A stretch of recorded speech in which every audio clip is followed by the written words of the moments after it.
ক্যানিংয়ে রাস্তা মেরামতির সময় ভয়াবহ বিস্ফোরণ, রাসায়নিক ভর্তি ড্রামে ভয়াবহ বিস্ফোরণ, ড্রামে বিস্ফোরণে অগ্নিদগ্ধ চার শিশুর মধ্যে একজনের অবস্থা আশঙ্কাজনক। 7 কিলোমিটার রাস্তা মেরামতির কাজ চলাকালীন দুর্ঘটনা, তদন্তে ভাঙড় থানার পুলিশ। আহতরা বাঙ্গুর হাসপাতালে চিকিৎসাধীন। বিস্ফোরণের জেরে আতঙ্কিত এলাকাবাসী।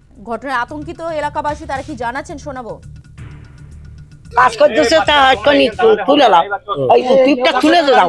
ওরা বলো সরকারি স্থল পড়ে যাচ্ছে, রাঙ্গা স্কুলের ছেলেরা এখন খেলা করে, আমার দেশের বাল বাচ্চাও খেলা করে।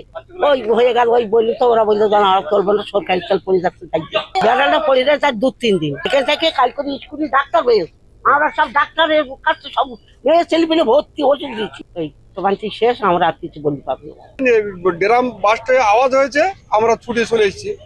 এই আমার বাড়ি স্কুল থেকে 2-3 মিনিট লাগবে, এই পাশেই বাড়ি।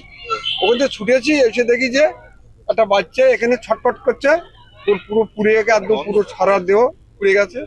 ওকে নিয়ে আমি ছুটে ওদের বাড়ি নিয়ে, বাড়ি থেকে শুনে অ্যাম্বুলেন্স করে আমরা হসপিটাল নিয়ে গেছিলাম। আগুন লাগলো, আমরা ছুটে এলাম, এসে দেখছি জ্বলছে কেমিক্যাল, ওই যে রাস্তার যে কেমিক্যালগুলো আছে ওই কেমিক্যালে। তারপর আমরা এসেছিলাম, এসে জল নিয়ে, পুকুরতে জল নিয়ে ঘর বাড়ি ঘর ঠেকলাম, তাদের দেখলাম বাচ্চাগুলো পুড়ে আছে, ওগুলো নিয়ে হসপিটাল চলে গেল। আমরা এইটাই দেখলাম। হচ্ছে 4 জন, দুজনা, একজনা হালকা আর 3 জনের অবস্থা খারাপ। 3 জনের মধ্যে একজনা আরো বেশি।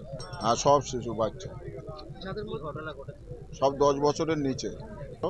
গতকাল রাতেই ঘটনাস্থলে পৌঁছেছেন ক্যানিং পূর্বের বিধায়ক শওকত মোল্লা। তিনি কি বলেছেন শোনাবো।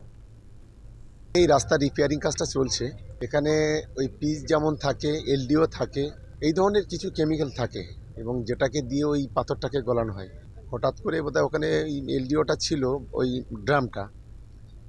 ড্রামে যে কোনোভাবে ছিদ্র হয়ে গেছে বা ওখানে কেউ কোনো বিড়ির আগুন টাগুন পড়েছে, তো এটা বাস্ট হয়ে 4টে ছেলে ইনজোর হয়েছে। 3 জনকে বাঙ্গুরে রেফার করা হয়েছে, একজন এখানে আছে, এখানে ট্রিটমেন্ট হচ্ছে।